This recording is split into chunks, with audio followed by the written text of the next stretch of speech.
तर सामान्यांसाठी एक खुशखबर आहे. तुमचा ईएमआय कमी होणार आहे. रिझर्व्ह बँकेने आज रेपो दरांसंदर्भात मोठी घोषणा केली.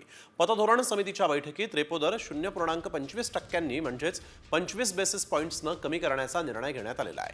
आरबीआयचे नवे गव्हर्नर संजय मल्होत्रा यांच्या अध्यक्षतेखाली पतधोरण समितीची बैठक पार पडली. त्यात रेपो रेट कमी करण्याचा निर्णय घेतला गेला आहे. तब्बल 5 वर्षात पहिल्यांदाच आरबीआयकडून व्याजदरामध्ये कपात करण्यात आलेली आहे. केंद्र सरकारनं यंदाच्या अर्थसंकल्पात 12 लाखांपर्यंतचं उत्पन्न करमुक्त करण्याची घोषणा केल्यानंतर आठवड्याभरातच आरबीआयनं व्याजदर कपातीचा निर्णय जाहीर केला आहे. त्यामुळे आगामी काळामध्ये गृह आणि वाहन कर्ज स्वस्त होण्याची शक्यता आहे. आरबीआयकडून 25 बेसिस पॉइंटनं व्याजदरामध्ये कपात झालेली आहे.